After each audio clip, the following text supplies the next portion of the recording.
Hey everybody, Kim here with Lead Generation Source, and in this video we're going to talk about why you need a Pinterest business account. So who needs a Pinterest business account? Well, I've built my Pinterest business account to more than 11,000 followers and 400,000 monthly views in only a few months. And a Pinterest business account helped me with this. So now, business accounts on Pinterest are free, so you really just need to decide if a business account is right for you. So let's discuss the benefits of a Pinterest business account.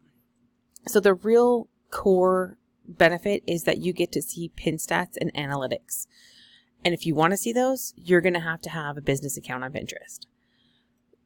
So the question would be then, do you actually need analytics? Because this is the critical element in deciding if you actually need a business account or not. And this really depends on your use of Pinterest. So stop for a moment and think, how exactly do you use Pinterest? So personal Pinterest accounts. The majority of personal Pinterest accounts only repin or save pins to their boards. So this would be if you really just browse. You're not creating new pins or anything. You're just maybe, saving some stuff off the internet, and you're finding stuff in your feed and maybe saving it to some boards. And your focus is literally just finding content and putting it to the boards, right? Typically you wouldn't have very many followers. You're not trying to get followers, and maybe you don't have any followers at all. The goal of personal accounts is for personal reasons. So you want to save ideas for later, and that's perfectly acceptable on Pinterest.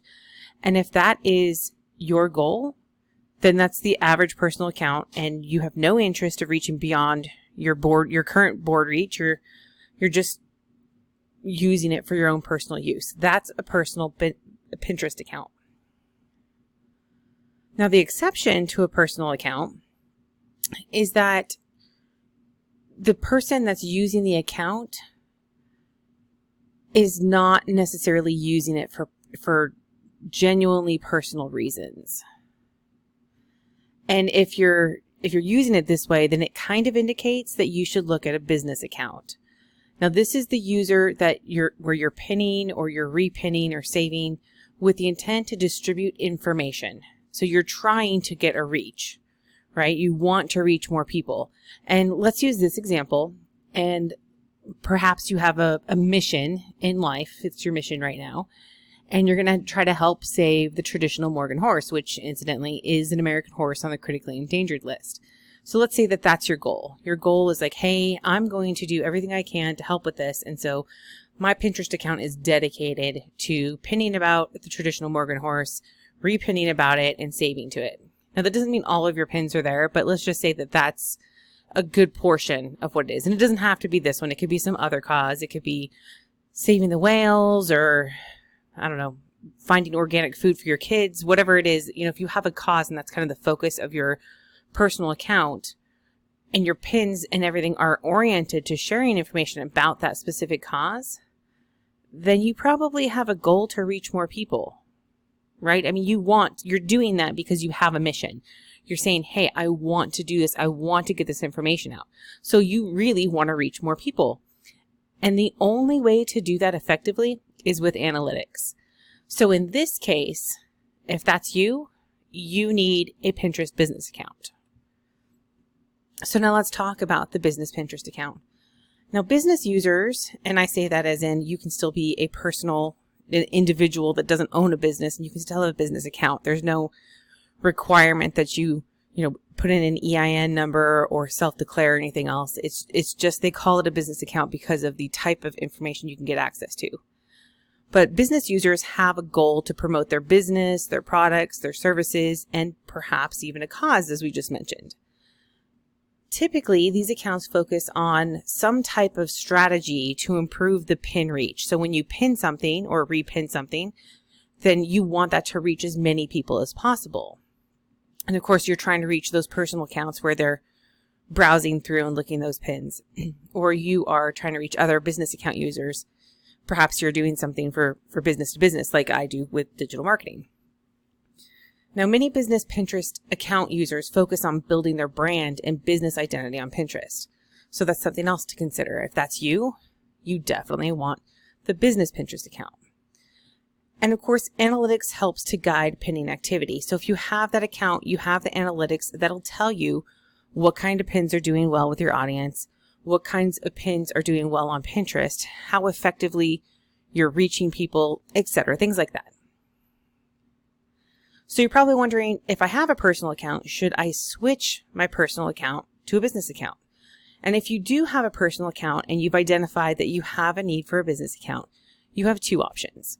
You can make a new business account and keep your personal one, or you can convert your existing personal account into a business account. And really the choice depends on how you use or used your personal account. For example, if you're thinking about, hey, maybe I need to make a new business account, this would be for those of you who use your personal account and don't support something related to the business. So you're not branding, you don't have a specific product or product line you're promoting. And most of the items on there are probably personal in nature. So think about like if you're saving your favorite clothes or jewelry, or perhaps you have links about how you want to remodel your kitchen. You probably don't have any followers, and then the pins are not related to any type of business purpose. Or perhaps you just want to start fresh. You just want to start with a new account. If any of that is you, then just start a new account and keep your personal account. If you have a personal account where you have already been involved in promoting something, you may want to convert your personal account. So think about that cause, right? So if we were talking about the traditional Morgan horse, if your entire personal account was already revolved around the traditional Morgan horse, then you may just want to convert your account to a business account. So that way you keep all of that effort and that momentum you've already built up.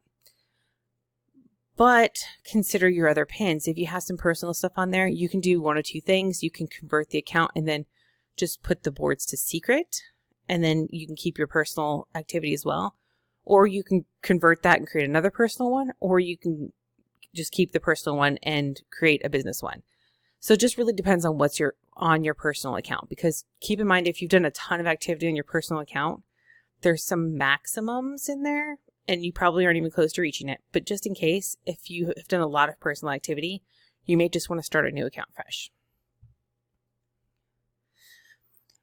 So if you are brand new to Pinterest marketing and you need a little help, I have created a free Pinterest marketing course, and the link will be below in the description. You can get step-by-step videos on setting up your Pinterest business account, optimizing correctly, and even the strategy to build your reach. If you are interested in getting more digital marketing tips, make sure you subscribe and click the bell to get notifications. Thanks for watching, and I hope to see you in the Pinterest marketing course.